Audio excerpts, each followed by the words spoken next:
Hello student, इस video में हम आपको करेक्टरिस्टिक और क्वालिटीज ऑफ द पॉपुलेशन के बारे में बताएंगे। इसके अंदर कौन से पॉइंट आएंगे? Age composition, sex ratio, literacy rate, occupational structure and health condition. Age composition का मतलब it refer to the number of people in different age group in a country. किस एज ग्रुप के कितने पर्सन कंट्री के अंदर पाए जाते हैं, जिसको एज कंपोजिशन कहते हैं।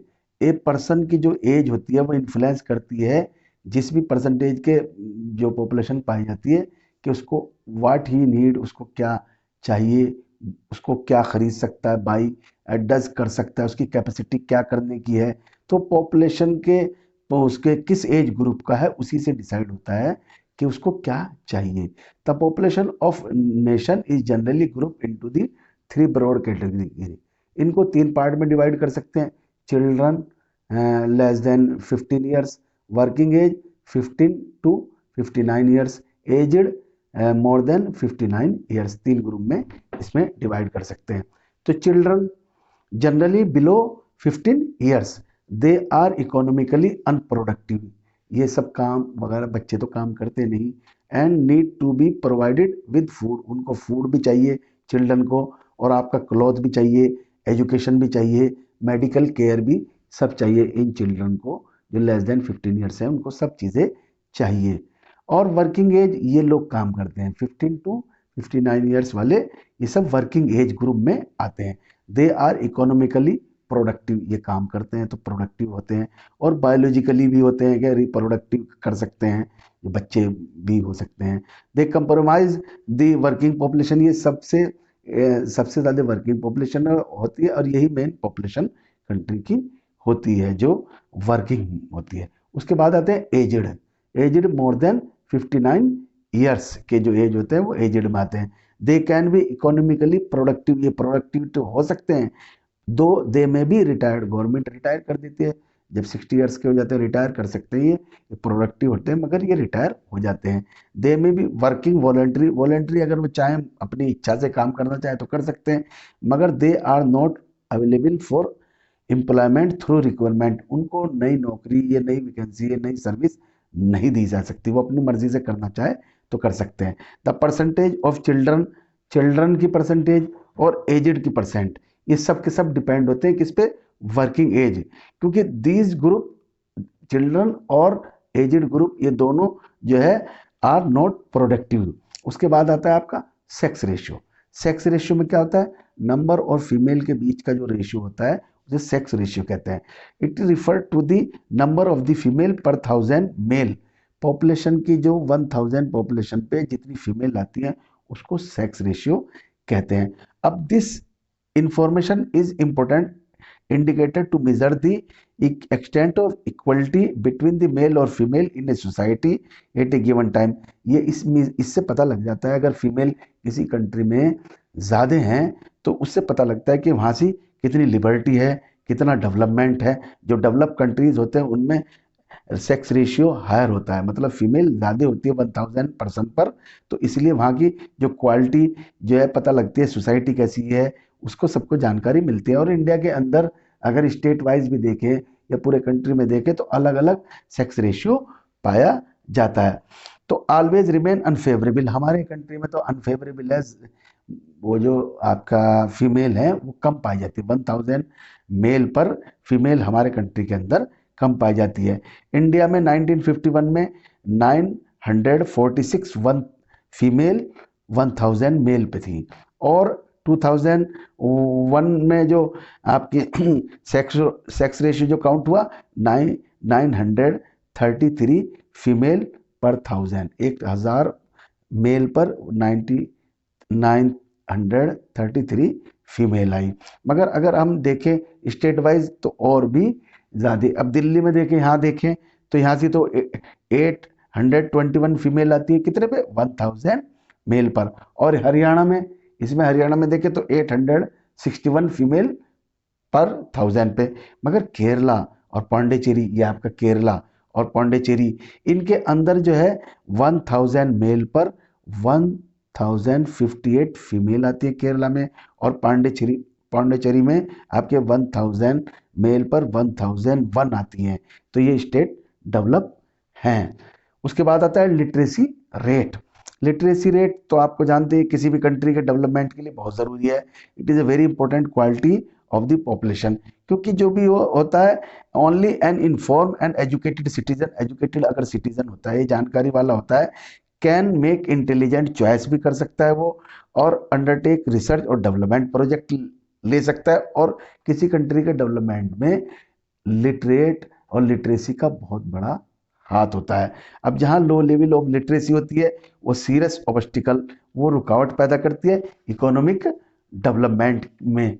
और लिटरेट क्या होता है, अगर लिटरेट की डेफिनेशन देखें, एक पर्सन जिसकी एज 7 ईयर्स हो या उससे ज़्यादा हो, जो कोई चीज़ पढ़ सकता हो या लिख सकता हो, कैन रीड और राइट और अंडरस्टैंडिंग, कोई भी लैंग्वेज को लिख और पढ़ सकता हो, उसको लिटरेट कहते हैं। अब इंडिया में जो है ये तेज़ी से इम्प्रूवमेंट हो रहा है लिटरेसी लेवल में, मगर अभी भी लिटरेसी रेट इंडिया में बहुत कम है। अगर सेंसस के हिसाब से 2001 की पॉपुलेशन सेंसस को देखो, तो हमारे यहाँ 65% लिटरेसी रेट है, और मेल में थोड़ा ज़्यादा है, 75% लिटरेट पाए जाएंगे, और फीमेल में 54 फीमेल कम पढ़ी लिखी पाई जाती है, तो लिटरेसी रेट फीमेल में कम पाया जाता है। उसके बाद आता है ऑक्यूपेशनल स्ट्रक्चर। ऑक्यूपेशनल का मतलब कौन से काम करते हैं।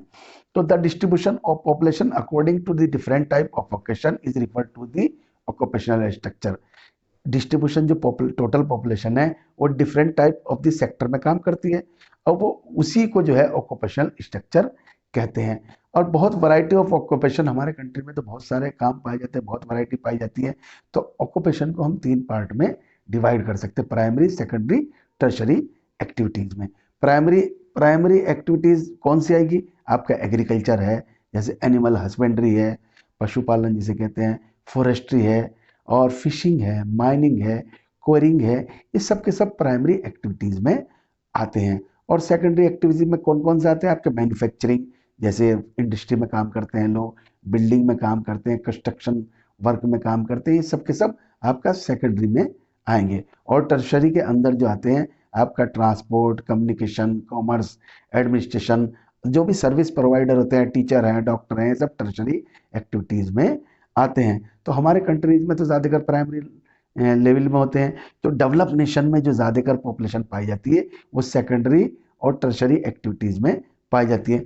मगर डेवलपिंग कंट्रीज जैसे हमारे कंट्रीज हैं, उनमें सबसे ज़्यादा percentage of population primary primary occupation में पाई जाती है। अब इंडिया में 64% of population is engage in agriculture. Agriculture क्या है, प्राइमरी ऑक्यूपेशन है। तो सबसे ज़्यादा परसेंटेज ऑफ पॉपुलेशन कहाँ है, प्राइमरी ऑक्यूपेशन में इंगेज है। तो the proportion of population depend on secondary और टर्शरी सेक्टर। सेकेंडरी में आपकी 13% है, और आपका टर्शरी एक्टिविटीज में 20% इंडिया की है। मगर जो एडवांस कंट्री है उसमें उसमें उलट है, उसमें आपका सेकेंडरी और टर्शरी में ज़्यादा है, प्राइमरी में कम है। अब उसके बाद आता है आपका health condition. Health is wealth, ये तो आपने सुना ही होगा। तो किसी भी कंट्री के डेवलपमेंट के लिए, किसी भी नेशन के, हेल्थ बहुत ज़रूरी है। तो it effect the process of the development. Development को इफेक्ट करती है, हेल्थ ही नहीं होगी तो कहाँ से डेवलपमेंट कंट्री पाया जाएगा। तो डेथ रेट हमारे यहाँ डिक्लाइन हो गई है 25 पर 1000 पॉपुलेशन।